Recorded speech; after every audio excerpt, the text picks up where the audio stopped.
Podobe znanja.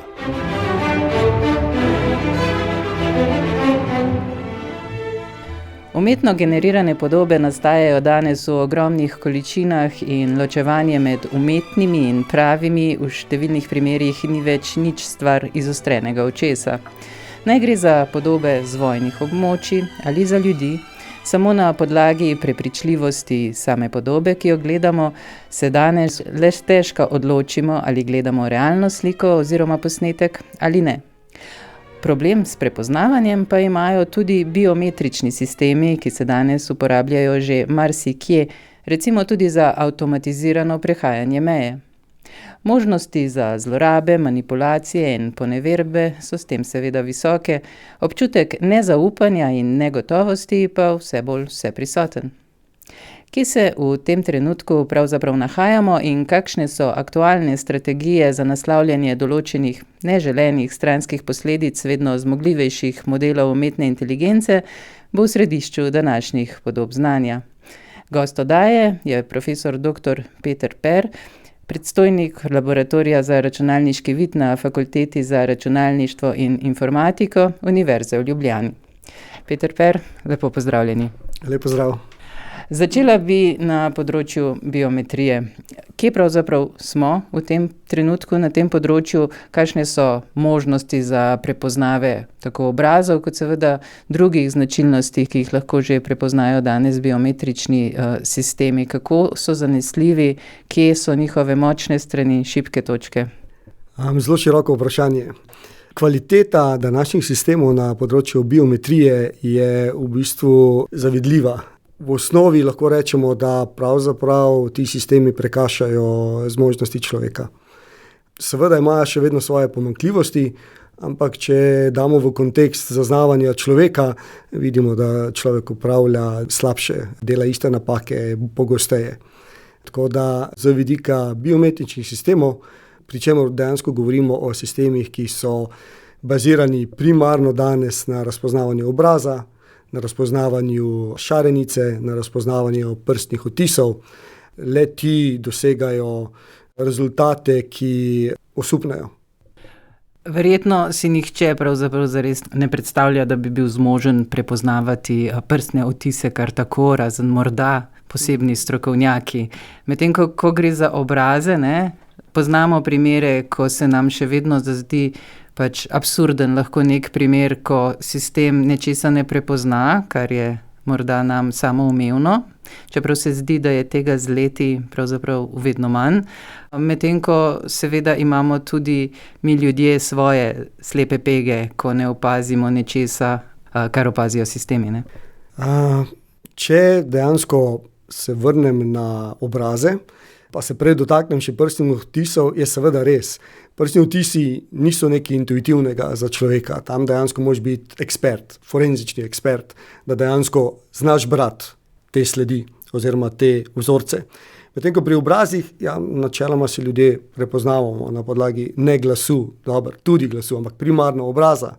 In zato v kontekstu obrazov velja, da tudi tam forenziki oziroma eksperti dosegajo veliko boljše rezultate kot pa splošna javnost.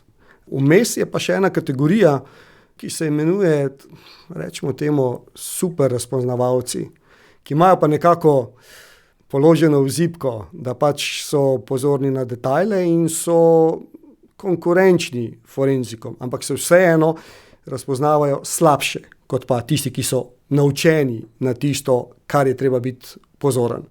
Ampak kljub vsemu pa to je že stara raziskava tam iz leta, po moje, 2019, kjer so dejansko pokazali, da že sistemi tistega časa, se pravi avtomatski sistemi za razpoznavanje, dosegajo boljšo učinkovitost kot pa forenzični eksperti. Najboljši rezultat, ker seveda, kdorkoli reče, da je to popolnoma zanesljivo, se moti. Nam rekel, da lažje, se moti. 100% zanesljivost je praktično nemogoča. Tudi forenzični eksperti dosegajo, nam rekel so številko, ampak dosti manj. Sistemi avtomatskega razpoznavanja pa dosegajo tako, že v tistem času par odstotnih točk večjo zanesljivost in največjo učinkovitost so pa dosegli, kadar so komunicirali tako sisteme z eksperti. Tam smo pa dejansko prišli tik pod mejo tistih želenih 100%, ki so sicer nedosegljivi. Kje pa se te sistemi danes že dejansko v praksi vse uporabljajo? Veliko je sistemov, ki jih širša javnost niti ne zazna. Recimo tisti, ki več potujejo, so v zadnjih 20 letih veliko bolj podvrženi takih sistemov. Če hočeš recimo vstopiti v določeno državo, brez tega, da predstaviš jim dejansko daš v digitalni obliki svojih 10 prstnih odtisov, pogledaš v kamero, dobijo tvojo informacijo o obrazu, mogoče zaradi visoke ločljivosti tudi sliko šarenice, da moraš vstopiti v državo. Kar pomeni, da na teh točkah se očitno uporabljajo sistemi. Ena malo bolj prikrita uporaba pa je, odvisno spet od države, je pa tudi, če smo že pri letališču, ostanemo pri letališču, se sprehajajo skozi letališče in dejansko kamere, ki so seveda na vseh pravzaprav izpostavljenih točkah letališča, sledijo tvojemu gibanju. Se pravi, te reidentificirajo skozi in na ta način dejansko sledijo tvoji trajektoriji skozi letališče in ne samo to, dejansko gledajo tvoje obnašanje, kaj se dogaja, kaj nosi zraven in tako dalje. Se pravi, ta stvar pa mogoče ni tako očitna, se pravi, je tam, vendar pri vseh državah seveda to ne gre skozi evropsko zakonodajo, zagotovo ne, ampak imajo pa svojo zakonodajo. Recimo zakonodaja glede uporabe biometričnih podatkov in s tem sistemov na Bližnjem vzhodu, v arabskem svetu je čisto drugačna, zelo ohlapna. Pri nas v Evropski uniji, v slovenskem prostoru je pa ta zelo, zelo omejena. Tako da, so sistemi, se na veliko uporabljajo, vedno več, načeloma tudi uporaba v zadnjih 20 letih v komercialne namene strmo narašča, to kažejo vse krivulje, koliko denarja je vloženo v razvoj in koliko industrija vlaga v nakup takšnih sistemov. Ta krivulja je eksponentna. Vsekakor tista misel, da smo vse bolj pod nadzorom in da je teoretično ali pa dejansko vsaj na določenih območjih ali delih sveta praktično mogoče, da se nam sledi naokoli, je torej tehnološko nadvse možna. Absolutno. Nekatere države to mogoče celo izrabljajo. Pa ne da bi rad pokazal s prstom na katerokoli, ampak je pa res, da v bistvu mogoče tudi zahodni svet prikazuje tiste informacije malce izkrivljeno. Konkreten primer bi bil med mojimi študenti, recimo so tudi kitajski državljani. In čeprav recimo ne živijo na Kitajskem, oni predočijo svoje videnje člankov, ki jih dejansko vidimo v splošnih medijih, ne v znanstvenih, ker tam te debate praktično ni, ampak v splošnih medijih pa kako dejansko recimo določene inštitucije izrabljajo to za nadzor. In potem ti znajo oni iz druge perspektive pokazati, da v bistvu vse pa ni tako črno-belo. In če nič drugega, se zamisliš nad polemiko, ki je v določenem članku izpostavljena.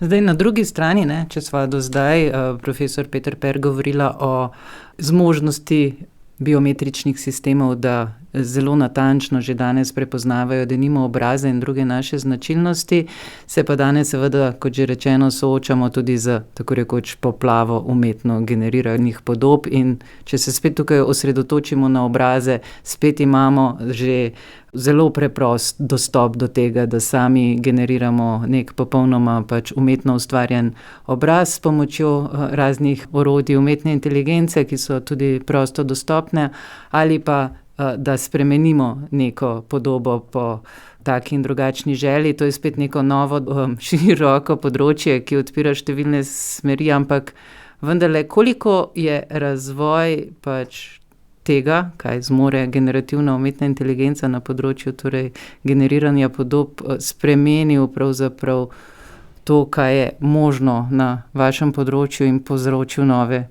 težave, v bistvu ne pretiravam, če rečem, da je vsak dan več orodij in močnejša orodja.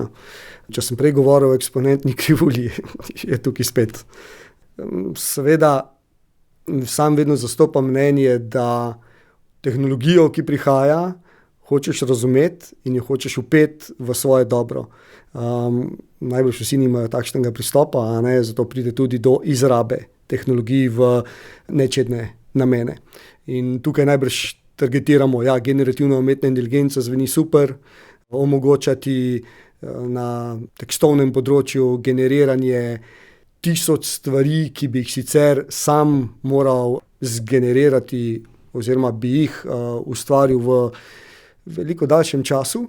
Sicer ta del je zame pozitivno, ampak seveda pride tudi do izrabe, potem ko se poslužujejo takšnih generativnih sistemov z namenom iskanja bližnjic, brez razumevanja, kaj dejansko je zgenerirano. Ampak ključni moment vašega vprašanja pa najbrž se dotika slikovnega materiala, video materiala, ki je ponarejen. Spravi neke slikovne manipulacije. In tukaj noter v ta koš pa še od globokih ponaredkov, za katere smo zdaj že vsi slišali, ponavadi se sklicujejo kar z angleško besedo na njih, deepfakey, ampak tam se zgodba šele začne. Ko govorimo dejansko o biometričnih sistemih, pravzaprav globoki ponaredki so se začeli primarno z ponarejanjem obraza. In potem tam dejansko, ko nastopi biometrična identifikacija, pride do še dodatnih zahtev in pa problemov, ki jih rešujemo tako ali drugače. In to so predstavitveni napadi z ali slikovnim ali videoposnetkom, zato da dobiš dostop do nekega, rečemo, prostora, ki ga varuje biometrični sistem, da poenostavim, ali pa celo tako imenovanih napadov z morfingi. Ta stvar je mogoče manj znana, ampak je zelo pereča. Namreč že v Sloveniji smo imeli leta nazaj primer, mislim, da je bil pristop na brniškem letališču, kjer so našli več kot 30 primerov, v kakem obdobju sicer, ponarejenih potnih listov z morfingi, so dejansko zlivanje obrazov. Kar pomeni, da lahko jaz na generativni način, brez nekih ključnih artefaktov, danes zagotovo zlijem dva obraza nekoga, ki je znana oseba ali pa zagotovo oseba, ki ima državljanstvo Evropske unije, in pa nekoga, ki to ni, sem pa to jaz, imam svoj obraz. In dejansko te dve sliki zlijem skupaj na fotorealističen način in dejansko sistem prepozna značilke obeh. Tako da se lahko jaz identificiram tudi z mojim obrazom, kot tretja oseba dobim dostop do Evropske unije. Hkrati pa, če so to znane osebnosti, imajo tisti, ki izdajajo potni list, velik problem. Namreč tak primer se je dejansko zgodil za predstavnico Evropske unije in aktivistko v Nemčiji, ki je dejansko na ta način dobila uraden potni list Evropske unije, nemški potni list z zlitim obrazom tiste predstavnice Evropske unije. Imena točno se ne spomnim, ampak je bil tak pereč problem, to mislim, da je bilo tudi več kot 6 let nazaj. Se pravi, da malo še tole razjasniva. Imamo torej tehniko, ki pravzaprav dva obraza zlije na način, da za biometrični sistem sta oba prepoznana kot prava nosilca tega torej potnega lista. Še vedno pa torej mora biti verjetno ta potni list narejen na nek legalen način. Se pravi, potrebno je dostaviti... V tem primeru je bil na legalen način, tako. To je bila vsa poanta na koncu, da so dokazali, da v bistvu je treba zaostriti preverjanje slikovnega materiala, ki gre v potne liste, in seveda Nemci so v bistvu k temu prvi pristopili in so zaostrili politiko, kako dejansko preverjajo avtentičnost. Hkrati pa, od tistega leta naprej se o morfih oziroma zlivanju obrazov, MAD je kratica v angleščini, Morphing Attack Detection, veliko govori, so tekmovanja na to temo in implementirajo tudi pristope v ISO standarde. Spravi, grejo po tej poti, da ta stvar je dana na mizo, da se vsi tega zavedajo in da se stvari krepko spreminjajo, kar z lepo hitrostjo. Pa je ta torej podoba, torej zlita podoba v torej recimo potnem listu, dvojna samo za v narekovajih rečeno, oči sistema, ali bi tudi človek imel težave s tem, kdo je na fotografiji, kajti včasih, ko gledamo, kaj smo dobili na dokument nazaj, se človek vpraša, ali mi je ta podoba podobna ali ne. Sistemi drugače vidijo tisto, kar je prepoznavno, kakor ljudje.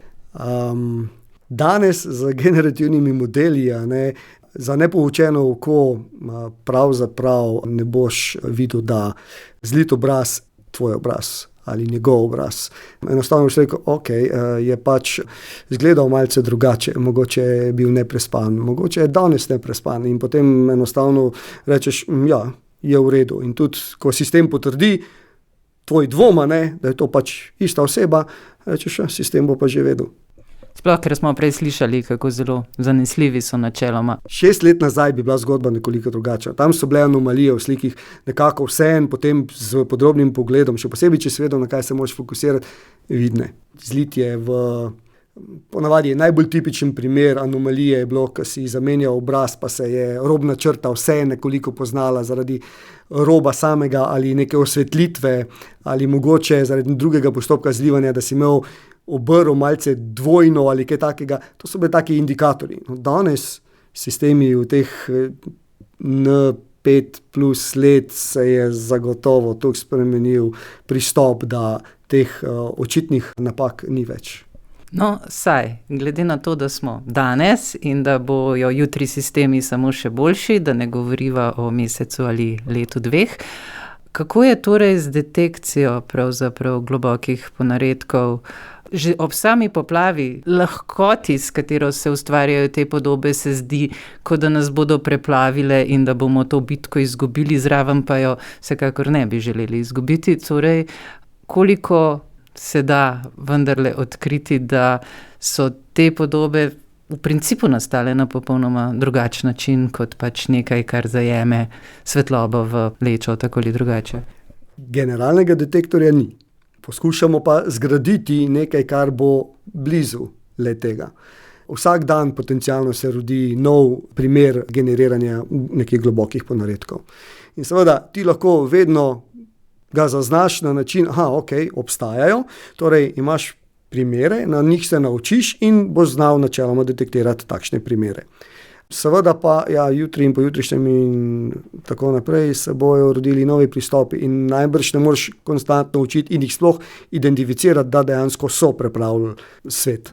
In v takem primeru si seveda želiš, da bi te potencialne vse manipulacije slikovnega materiala lahko ti simuliral v splošnem generatorju. In to je tisti pristop, na katerem se največ dela. Se pravi, da ne učiš na konkretnem generatorju, ampak veš, kakšne anomalije in kakšne lastnosti potencialno pripelje noter v generirane slike, ter na podlagi takih manipulacij in dodatka kupice drugih, generiraš tiste, ki bojo potencialno znale detektirati tudi generator, ki bo prišel na recimo trg ali ugledal luč sveta čez en teden, en mesec in tako dalje. Pravi konstantno, tukaj je bitka. Zagotovo pa bitko ne gre spustiti iz rok. Kdorkoli pač bo generiral, moramo mi seveda imeti pripravljene modele, ki bojo v doglednem času tudi možni takšnih novih posnetkov, novih globokih ponaredkov, da jih bo možno detektirati. Ja, ampak se da vnaprej napovedovati, kako bodo sistemi delovali, glede na to, kako hitro so zmožni vedno znova, tako rekoč, rahlo osupljivih stvari, Ko nismo pred leti pričakovali, da so možni taki preskoki in glede na denar, ki se vlaga v izboljševanje samih modelov, učenje njih še o 1001 novih vidikih, ki jih zaenkrat še ne obvladajo, nekako se mi zdi, kot da jih je težko na tak način, kot ste opisovali, zares prehiteti. Nihče v nobeni sferi, v nobeni domeni ne ve, kaj se bo zgodilo jutri. Tako da tudi mi v bistvu ne moramo napovedovati, da je bilo predlagano, kaj se bo zgodilo, v katero smer bojo šli. Ja, mogoče smer, na ta način generiraš potem tiste sintetične podatke na malo bolj efektiven način. Ampak načeloma si potem potencialno vedno presenečen. Čez čas a ne, ampak če je že na trgu, če je dostopno, potem lahko tisto stvar tudi preučiš in narediš tudi boljši detektor. Verjetno pa je tudi vprašanje, ne, koliko znamo to uporabljati. Večina učinka, takole širše, se lahko zgodi pravzaprav še preden imamo čas premisliti, kaj šele poiskati najustreznejše orodje ali celo strokovnjaka. In tudi, če gre za tako zelo pomemben primer, kjer se vse to zgodi, je lahko učinek, škoda, zloraba že zdavnaj narejena. Ne? Nekako se zdi, kot da moramo spremeniti naš način razmišljanja, v kakšnem svetu živimo, kaj je sploh zanesljivo, pri tem pa je tista druga opcija, ko ni pravzaprav nič več zanesljivo, ravno tako neobetavna. Ja, točno tako. Če si še pred 10 leti lahko zaupal v slikovni material, video materiala, danes zagotovo ne moreš več. Če se ti kaj zdi dvoumno, če se ti kaj zdi neverjetno, potem moraš absolutno informacijo preveriti. To je prvi korak. Vsi se moramo v današnji družbi pri vseh medijih zavedati, da komorkoli lahko to potaknejo. Če je stvar resnično dobro narejena in ljudje, ki preverjajo materiale, niso pozorni oziroma niti ne znajo dobro pogledati anomalij, če so te sploh prisotne, pa v kakšni meri so prisotne, potem je to najbrž rdeča zastavica v smislu, spoznaj se za informacijo, vendar jo preveri in ne samo na enem kanalu. Kar se tiče orodij, vedno lažje so dosegljive, ampak roko na srce, koliko ljudi sam poznam, ki bi uporabljali taka orodja v splošni javnosti, zelo malo. Tako da, če gledamo na splošno javnost, ki jih načeloma interesira domena in se zavedajo problematike globokih ponaredkov, koliko jih tam uporablja in kako preverjajo informacije, zagotovo ne z orodji. Preverjajo jih na način, da grejo na druge medije preverjati, kaj mediji, ki jim zaupajo, pravijo o tej zadevi. Pa mediji uporabljajo dovolj tovrstnega orodja? Mislim, velike medijske hiše v svetu v določeni meri zagotovo, ampak na dnevnem hitrem obratu novic? Zagotovo bi jih morali uporabljati. Vsi mediji. Se pa mi zdi, da je tega, vsaj v slovenskem prostoru, se nimam informacije, ugibam, zelo malo. Jih vi uporabljate oziroma na kakšen način? Oziroma imate kakšen nasvet, kako se lotiti preverjanja, kadar smo v dvomih ali pa samo radovedni? Jaz se tega lotevam v bistvu na zelo specifičen način. Raziskovalno. Se pravi, do nas ne pridejo posnetki in vprašanja, ali je to ponaredek ali ne. Mi z znanstvenega vidika imamo svoje podatkovne baze, jih tudi razvijamo, sodelujemo z ljudmi, ki jih razvijajo in na podlagi tega gradimo detektorje. Spravi, to je čisto znanstveni pristop in potem seveda objavljamo na to temo. Naši modeli so ponovadi vedno javno dostopni, načeloma pomeni, da so vedno dostopni za kogarkoli. Seveda po večini so modeli, ni to programska oprema direktno, ki jo lahko poženeš, ampak jo moraš vpeti v programsko opremo, zato jo ponovadi uporabljajo po večini raziskovalci iz področja, ampak po celem svetu, ker se primerjamo en z drugim. Druga veja, drug del odgovora, s katerim se pa sam ne srečujem toliko, je pa več kot očiten, je pa danes, vsi poznamo glavna orodja generativne umetne inteligence. Od ChatGPT-ja, Copilota do Geminija, do Groka in podobnih, kar pomeni, da če imaš posnetek ali sliko ali video, dejansko greš do storitve enega od teh generativnih sistemov in enostavno vprašaš. V kontekstu mogoče specializiranega dela, ker tudi, če pogledamo enega izmed njih, imaš podmodele, ki so specializirani za določene stvari. Če pogledaš tisto zbirko, rečeš, tale me najbolj zanima, tega bom pogledal in mu dejansko daš noter svoje vprašanje z materialom in ti dejansko potem on, ker ima znanje, pove, kaj potencialno ga moti na sliki ali videoposnetku, kje so nekonsistentnosti, ti jih izpostavi in na ta način mogoče dobiš najenostavnejši dokaz, da razmišljaš v pravi smeri ali pač ne. Pa so torej te vaši sistemi, ki jih gradite, oziroma te raziskave, ki jih upravljate, potem vendarle končajo v neki konkretni programski opremi. Kaj ti tako nekako se zdi, ne, da je to namen vseh raziskav, ne, konec koncev, ampak kakšne so torej te povezave tukaj, tega raziskovalnega okolja z pač samo konkretno rabo sploh, ker se včasih zdi, da se vse odvija v velikih korporacijah na oni strani Atlantika. In z njimi moramo tekmovati, ne? Pa vemo, da Pa vam gre? Ja, ko se omejiš na določen segment, vseeno lahko pokaže zobe, če lahko tako rečem. Glede na to, da imajo oni vso računsko moč in pravzaprav neomejene druge vire, tudi finančne, kadrovske, je težko z njimi tekmovati, ne. Pa vendar, mislim, da nam kar vseeno ratuje. To se kaže na način, da odgovorim na prvi del vprašanja. V komercialne vode se mi direktno z raziskavo ne spuščamo. Naši modeli so na voljo in so na voljo tudi za komercializacijo. In seveda, če je neka tendenca nekje, jaz verjamem, da vzamejo naše modele, preberejo, kako delujejo, potencialno naredijo nek dodaten del na našem modelu, ki jim zagotavlja mogoče neko konkurenčno prednost in ga dejansko potencialno vgradijo tudi v komercialne produkte. Ampak, kot sem rekel, če bi mi delali komercialne produkte, to pomeni, da bi bili na nek način, direktno nelojalna konkurenca naši industriji. Mi raje sodelujemo z našo industrijo, jim damo ves know-how, ampak inženiring morajo pa sami narediti. Sej moja filozofija je taka. Na nesrečo je Slovenija premajhna, verjamem pa, da če bi isto laboratorij, naše isto delo dejansko bilo v nekem okolju, ki je večje, ki je bolj podjetniško usmerjeno, da bi teh interakcij bilo sila veliko. Tako pa imamo, sej v bistvu, en primer bi bil izpred 3 mesecev približno, so tudi en oddelek iz samega Facebooka, iz Mete, so želeli dodatne informacije o nekem našem modelu in so dejansko imeli za njih pripravljeno predavanje na tisto temo, pri čemer si seveda želiš, da bi prišli do nekega raziskovalnega sodelovanja, praktično nič drugega.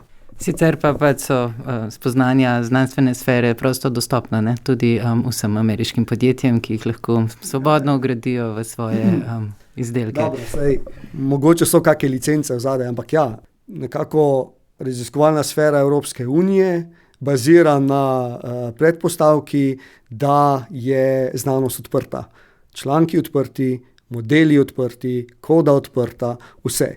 Je to dobro ali slabo? Za človeštvo se mi zdi, da je to dobro, ampak v svetu, v katerem trenutno živimo, se postavi pa en velik vprašaj. Prej, ko ste govorili, da je Slovenija malo premajhno okolje in kakšne pogoje bi si pravzaprav želeli, se mi je porodilo vprašanje, kaj pa Evropa ponuja to okolje, pa se mi ni zdelo, da je to morda tisti odgovor, ki bi si ga želeli, Sploh danes, ko se veliko ukvarjamo tudi z vprašanjem, kako je z pač nekaj več neodvisnosti od vseh stvoritev, tudi tehnoloških, ki prihajajo z ZDA. Podjetniško okolje v določenih evropskih državah je zagotovo primernejše, bolj fleksibilno. Če pogledamo res ameriško ustrojenje tukaj, je še bolj fleksibilno, Ampak imaš pa recimo določene države v Aziji, ki imajo pa pač najbolj fleksibilno okolje, če se seveda v nekem kontekstu podrediš, mogoče pozabiš na kako ideološko zavezo, kar načeloma mi ni pogodo. Zato sem že pred leti recimo osebno sklenil, da po večini me zanimajo raziskovalne vode, komercializacijo pa prepuščamo bolj ali manj drugim.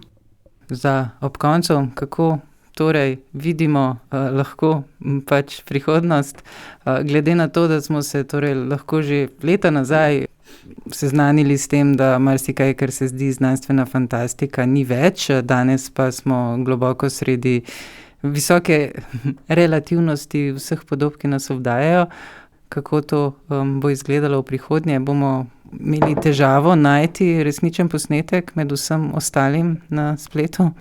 Sam posnetek. Bom se vrnil na sam posnetek, pa bom najprej odgovoril širše. Tehnologija prihaja, tehnologija nikamor ne bo šla. Razvija se z izrednim tempom.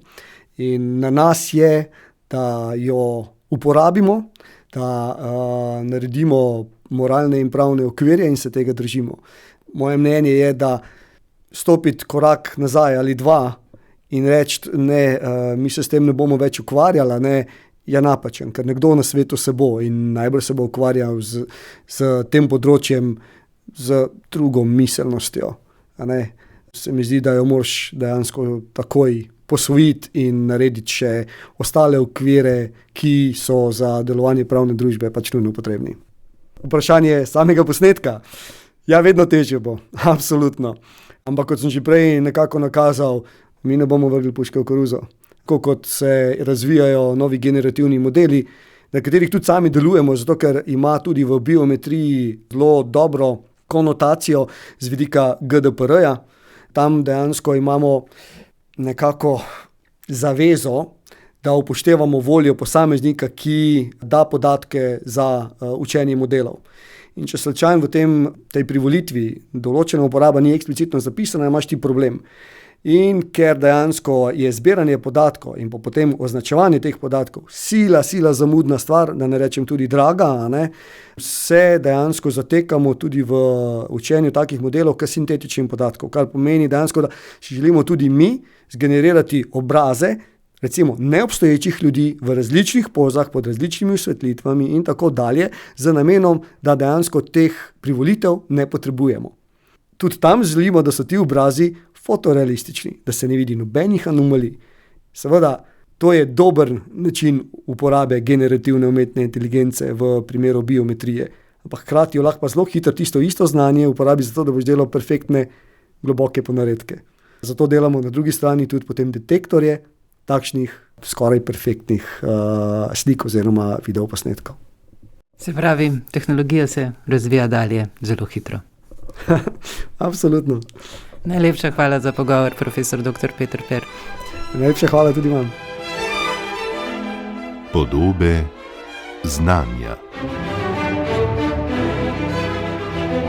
S profesorjem dr.